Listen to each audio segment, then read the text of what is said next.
ആഹാ, വരാൻ വൈകൂന്ന് പറഞ്ഞു. വിശ്വനാഥൻ എപ്പോ എത്തി? അല്ല, ഞാൻ ഒന്നും പറയണ്ട. സൂര്യനാരായണ ഗുരുക്കൾ ഇന്ദുമോള് പറഞ്ഞിട്ടില്ലേ? അമ്മാവൻ എന്നെ തെറ്റിദ്ധരിച്ചിരിക്കുക. നോക്കൂ, അത് മാത്രം പറയരുത്. മുത്തശ്ശിക്ക് എന്തെങ്കിലും തെറ്റിദ്ധാരണ നിങ്ങളെ കുറിച്ച് ഉണ്ടാവും. എനിക്ക് അങ്ങനൊന്നും ഇല്ല. അയ്യോ, ഞാനല്ല. അതൊക്കെ അവിടെ നിൽക്കട്ടെ. ഇങ്ങോട്ടൊന്നോളൂ. വളരെ ഗൗരവമുള്ളൊരു വാർത്തയായിട്ടാണ് ഞാൻ വന്നിരിക്കണേ. തൽക്കാലം ഇന്ദുമോള് അറിയണ്ട. മുത്തശ്ശി മരണശയ്യയില്ല. എപ്പോഴാ എന്താ സംഭവിക്കുക എന്ന് പറയാൻ പറ്റില്ല. ബന്ധുക്കൾ ഉണ്ടെങ്കിൽ അറിയിച്ചോളാനാണ് ഡോക്ടർ പറഞ്ഞിരിക്കണേ. ഈ വാർത്ത ഇന്ദുമോൾ അറിഞ്ഞാൽ അത് താങ്ങാനുള്ള ശക്തി മോൾക്കുണ്ടാവില്ല. പേരക്കുട്ടിയും ഭർത്താവിനെ അവസാനായി ഒരു നോക്ക് കണ്ടിട്ട് സന്തോഷത്തോടെ കണ്ണടയ്ക്കണമെന്നാണ് മുത്തശ്ശിക്ക്. കഷ്ടകാലത്തിന് നമ്മൾ അവിടെ എത്തുന്നതിനും എന്തെങ്കിലും സംഭവിച്ചാ പിന്നെ അവരുടെ ആത്മാവിന് ശാന്തി കിട്ടില്ല. നിങ്ങൾക്കും പിന്നെ ജീവിതകാലം മുഴുവൻ അതൊരു മനോവ്യഥയാവും. ഇനി എല്ലാം വിശ്വനാഥന്റെ കയ്യിലാ. തറവാട്ടിലെത്തണ വരെ മുത്തശ്ശിയുടെ ഗുരുതരാവസ്ഥ ഇന്ദുമോൾ അറിയാൻ പാടില്ല. എന്തെങ്കിലും കള്ളം പറഞ്ഞൊപ്പിച്ചോളണം. പേടിക്കണ്ട. ഇങ്ങനൊരു കാര്യത്തിന് കള്ളം പറയണത് തെറ്റല്ല. ഞാൻ പറഞ്ഞു നോക്കാം. എന്നാ ഞാൻ പോയി ഒരു കാറ് പിടിച്ചിട്ട് വരാം. വൈകിക്കണ്ട, പുറപ്പെടാൻ തയ്യാറായിക്കോളൂ.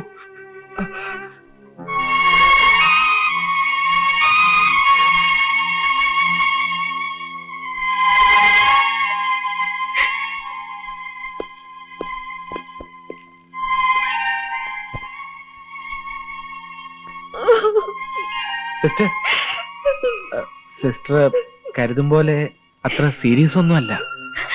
ഒന്നും എന്നോട് ഒളിച്ചു വെക്കാൻ നോക്കണ്ട. എല്ലാം ഞാൻ കേട്ടു.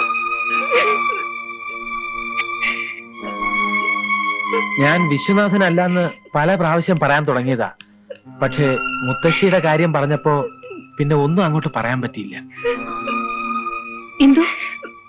എന്തു പറ്റി പറയാമ്മ?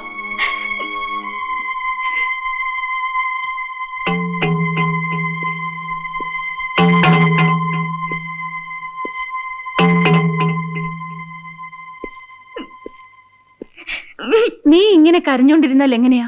ഗുരുക്കളമ്മാവൻ ഇപ്പൊ എത്തും. ഞാൻ പിന്നെ എന്ത് ചെയ്യണമെന്നാ? ഉണ്ണിയെ വിശ്വനായിട്ട് കൊണ്ടുപോകാനോ? അതൊന്നും ശരിയാവില്ല. ഈ അവസരത്തിൽ വേറെ എന്താ ചെയ്യേണ്ടെന്ന് കൂടി നീ പറഞ്ഞതാ. വിശ്വട്ടം വരുന്നത് വരെ എന്ന് വരുമെന്ന് കരുതിയാ? അതിനു മുൻപ് മുത്തശ്ശിക്ക് എന്തെങ്കിലും സംഭവിച്ചാൽ എനിക്കൊരു സമാധാനമില്ല. വിശ്വത്തിന് കാര്യം പറഞ്ഞാൽ മനസ്സിലാവുമല്ലോ. നീ ധൈര്യമായിട്ടിരിക്ക.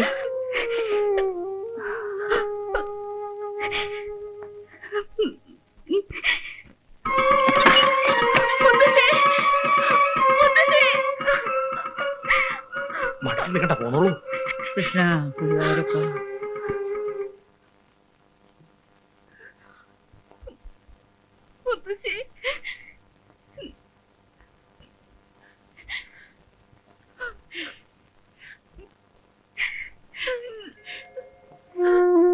മോളെ,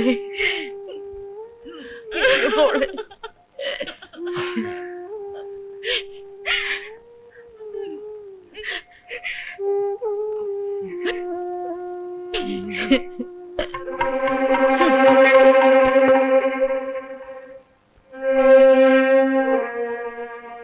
വേണ്ട, നോക്കണ്ട.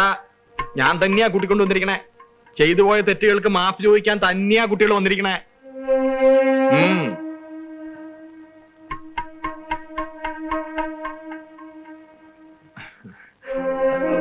നിങ്ങളും നോക്കണ്ട. മുത്തശ്ശിക്ക് ഒരു അസുഖവും ഇല്ല. വെടി തീരൂന്നൊക്കെ പറഞ്ഞത് വെറുതെയാണ്. പരിപൂർണ ആരോഗ്യത്തോടുകൂടി തന്നെയാണ് ഇപ്പോഴും ഇരിക്കണേ.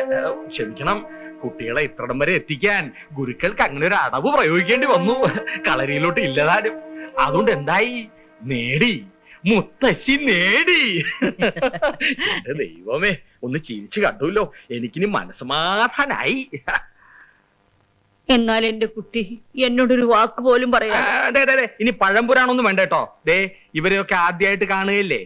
ഇയാൾ ആരാണെന്ന് ഞാൻ പ്രത്യേകിച്ച് പറഞ്ഞു തരേണ്ടല്ലോ. ഇത് വിശ്വന്റെ സഹോദരി സ്വർണ്ണലത. കാര്യം നടക്കണമെന്ന് വെച്ചാൽ കാലേ വീണ് സോപ്പിട്ടോളൂ. കാലേ വീഴൂ, കാലേ വീഴൂ. മുത്തശ്ശി, എന്നോട് ക്ഷമിക്കൂ.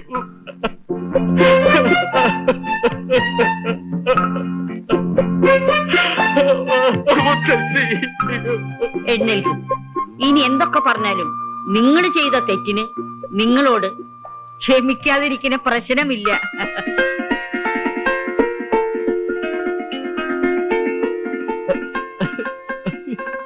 സമാധാനായില്ലേ? എഴുന്നേൽക്കൂ. ഇല്ല മുത്തശ്ശി, ഇവിടുന്ന് എഴുന്നേൽക്കാൻ എന്റെ കുറ്റബോധം എന്നെ അനുവദിക്കുന്നില്ല. എഴുന്നേക്ക് ചേട്ടാ, എന്താ ഇത്? നിങ്ങൾക്കറിയോ, മുത്തശ്ശിയുടെ സ്നേഹത്തിന് മുന്നിൽ, ഈ വലിയ മനസ്സിന് മുന്നിൽ ഞാൻ തളർന്നു പോവുകയാണ്. സ്നേഹിച്ച് ലാളിച്ച് വളർത്തിയ സ്വന്തം പേരക്കുട്ടിയെ ഒരർത്ഥത്തിൽ ഞാൻ തട്ടിയെടുക്കല്ലായിരുന്നു. ഭൂമി ദേവിയോളം ക്ഷമയുള്ള ഈ മുത്തശ്ശിയുടെ സ്ഥാനത്ത് വേറെ വല്ലവരാണെങ്കിൽ അടിച്ചെന്റെ ഷേപ്പ് മാറ്റനല്ലേ? മതി മോനെ, നമുക്ക് കഴിഞ്ഞതെല്ലാം മറക്കാം. ഒന്ന് നോക്കിയ ഞാനാണ് തെറ്റുകാരി. അങ്ങനെ പറയരുത് മുത്തശ്ശി, ഞാനാണ് തെറ്റുകാരി. തെറ്റുകാരൻ? മുത്തശ്ശിക്ക് അറിയോ? വേണ്ട മോനെ, ഓരോന്ന് പറഞ്ഞ് എന്റെ മനസ്സിനെ വിഷമിപ്പിക്കാതെ. വരൂ, നമുക്ക് എന്തെങ്കിലും കഴിച്ചിട്ട് ബാക്കി കാര്യം. ഊണിന് എന്തൊക്കെ ഉണ്ടാവും? ആ, എല്ലാം ഉണ്ട്. മാമ്പഴ പുളിശ്ശേരി ഉണ്ട്, അവിയലുണ്ട്, സാമ്പാറുണ്ട്, എല്ലാം ഉണ്ട് മോനെ.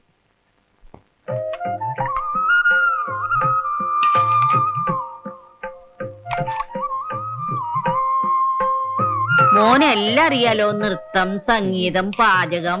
പാചകം അതുകൊണ്ടൊന്നും അല്ല മുത്തശ്ശി, ഇത്രയും നല്ല രുചിയുള്ള ഭക്ഷണം ഞാൻ എന്റെ ജീവിതത്തില് ഇതുവരെ കഴിച്ചിട്ടില്ല. ഹോ, എന്തൊരു സ്വാദ്! മുത്തശ്ശി പാചകത്തിലൊരു വിദഗ്ധയാണെന്ന് എനിക്ക് അറിയാമായിരുന്നു, പക്ഷെ ഇത്രയും ഞാൻ പ്രതീക്ഷിച്ചില്ല. അതെ, കറികൾക്കൊക്കെ തേങ്ങ ചെറിയത് ഞാനാ. ആ, തേങ്ങ നല്ലപോലെ ചെറിയതുണ്ടാവണം, കൂട്ടൊക്കെ നല്ലപോലെ അരഞ്ഞിട്ടുണ്ട്. നമ്മുടെ പാടത്ത് വളഞ്ഞ പുന്നല്ലേ രീതി ചോറ ഇത്. ആ, ആ, ലേശം കൂടി വിളമ്പട്ടെ. മതി മതി. വേഗം കഴിക്കു ചേട്ടാ, ഇപ്പൊ തിരിച്ചാലേ വൈകിട്ട് വീട്ടിലെത്തൂ. നാളെ ഓഫീസിൽ പോകണ്ടല്ലേ? ഇപ്പൊ പോവേ, നല്ല കഥയായി. ഇവിടെ ആദ്യമായി വന്നിട്ട്. അത് ശരിയാ, മുത്തശ്ശി നിർബന്ധിച്ചാ നമുക്ക് എന്ത് ചെയ്യാൻ പറ്റും? ചേട്ടൻ ഇനി ഒരു ദിവസം പോലും ലീവില്ല എന്നുള്ളത് മറന്നുപോയോ? എനിക്ക് എന്റെ ജോലിയേക്കാൾ വലുത് എന്റെ മുത്തശ്ശിയാ. എന്ത് പറഞ്ഞാലും ശരി, ഇന്നൊരു ദിവസത്തേക്ക് നിങ്ങൾ എവിടുന്ന് വിടുന്ന പ്രശ്നമില്ല. നാളത്തെ കാര്യം നമുക്ക് ആലോചിക്കാം, അല്ലേ ഗുരുക്കളെ? എന്താ പറഞ്ഞത്? ഞാൻ കേട്ടില്ല. മാങ്ങാത്തൊലി. അതിനിപ്പോ ഞാൻ എവിടെ പോവാനാ? ഉപ്പ് വാങ്ങാ മതിയോ?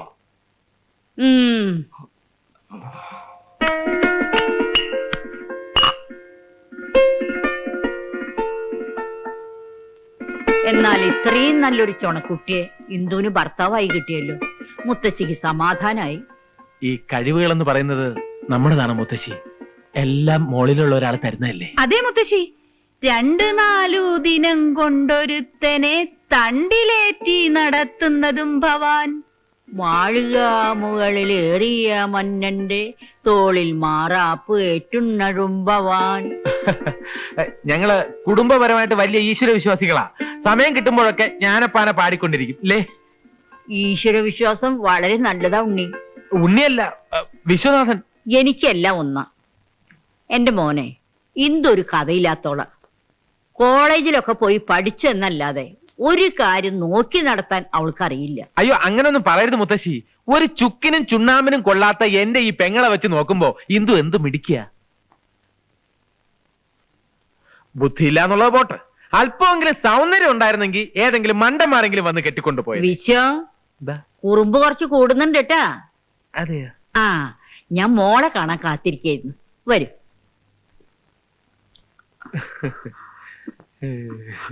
അതെ, ഓവർ ആക്ടിങ് വേണ്ട. ഒരു ഇളിച്ച ചിരിയും തമാശ പറച്ചിലും കുറച്ച് കൂടുന്നുണ്ട്. ഈ കഥാപാത്രം ഭംഗിയാക്കണമെങ്കിൽ അല്പം ഓവർ ആക്ടിങ് വേണം. ആക്ടിങ്ങിനെ കുറിച്ച് നീ എന്നെ പഠിപ്പിക്കണ്ട, എനിക്കറിയാം. ആ,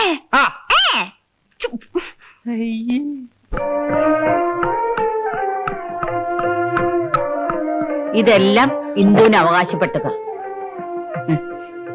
മോൻ നോക്കണ്ട, മോനുണ്ട് എന്റെ വക ഒരു സമ്മാനം. മുതുമുത്തശ്ശന്മാരെ കാലം മുതലൊക്കെ ഈ തറവാടിന്റെ ഐശ്വര്യ ഈ പുലിനാഗം കെട്ടിച്ച മാല. ഇത് ഇന്ന് മുതൽ വിശ്വന്റെ കൈത്തി കിടക്കട്ടെ. ധാരാളം സ്വർണ്ണമാലകള് എനിക്ക് സ്വന്തമായിട്ട് വേറെ ഉണ്ടെങ്കിലും ഇതിന് ഞാനൊരു സെന്റിമെന്റൽ വിലയാ കൽപ്പിക്കുന്നു മുത്തശ്ശി. ഇപ്പോ എന്നെ കണ്ടാൽ കൊച്ചി രാജകുടുംബത്തിലെ കൊച്ചു തമ്പുരാനെ പോലെയുണ്ട് അല്ലേ മുത്തശ്ശി?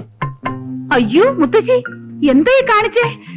ചേട്ടന്റെ കഴുത്തിലാണോ ഇത്ര വില കൂടിയ മാലയൊക്കെ ഇട്ടു കൊടുക്കുന്നത്? ഈ തറവാടിന്റെ ഐശ്വര്യം നഷ്ടപ്പെട്ടത് തന്നെ. അതെന്താ മോളെ നീ അങ്ങനെ പറഞ്ഞേ? ഞങ്ങളുടെ തറവാട്ടുകാർക്ക് പാരമ്പര്യമായിട്ട് ഒരു കുഴപ്പമുണ്ട്. തറവാട്ടിലെ ആണുങ്ങളെല്ലാം വലിയ ദാനശീലരാ. ഒന്നും വേണ്ട മുത്തശ്ശി, കല്യാണം കഴിഞ്ഞിട്ട് ചേട്ടന്റെ വിരലിൽ ഒരു വിവാഹ മോതിരമെങ്കിലും ഉണ്ടോന്നൊന്ന് നോക്കിയേ. എത്ര മോതിരം കിടന്ന കയ്യാ ഇത്. ആരെങ്കിലും വന്ന് വല്ല ബുദ്ധിമുട്ടോ സങ്കടമോ പറഞ്ഞ ഉടനെ അങ്ങ് ഊരിക്കൊടുക്കും. ശിവ ശിവ, എന്താ വിശ്വ കേക്കണത്? ഞങ്ങളുടെ കുടുംബ സ്വത്താ ഈ മാല. അത് അന്യാധീനപ്പെടുത്താൻ ഞാൻ സമ്മതിക്കില്ല. അതങ്ങ് ഊരി കൊടുക്കു ചേട്ടാ. മുത്തശ്ശി പേടിക്കണ്ട, ഇതാർക്കും കൊടുക്കില്ല. ഇപ്പൊ തന്നെ കൊണ്ടുപോയി പെട്ടിയിൽ ഭദ്രമായി പൂട്ടി വെച്ചിട്ട് വരാം. അതൊക്കെ ചേട്ടൻ ഇപ്പൊ പറയും. പെട്ടിക്കകത്തു നിന്ന് ഓരോന്നെടുത്ത് എത്ര ആൾക്കാർക്ക് കൊടുത്തിട്ടുണ്ടെന്നോ? അതേ വിഷയം അതിന് തന്നേക്ക് ചേട്ടാ. തൽക്കാലം ഞാൻ എന്റെ കയ്യിൽ വെച്ചോളാം. ഇതാ മുത്തശ്ശി. ഇതാ മോളെ, നീ അകത്ത് കൊണ്ടുപോയി വെക്ക്. ഓ, 1-2 ചൂട് നടന്നതേ ഉള്ളൂ. കാലിനൊക്കെ എന്തൊരു വേദന. ഈശ്വര, നടക്കാൻ പോലും വയ്യ. നല്ല വേദനയുണ്ടോ മുത്തശ്ശി? ഉണ്ടോന്നോ? ദേഹാസകലം കോച്ചി വലിക്കുക. ഒരു വാക്ക് എന്നോട് പറയാത്തത് എന്താ? മുത്തശ്ശിക്ക് അറിയോ, ഞങ്ങളുടെ കുടുംബത്തിലെ പെൺകുട്ടികൾക്ക് പരമ്പരാഗതമായി കിട്ടിയ ഒരു കഴിവുണ്ട്.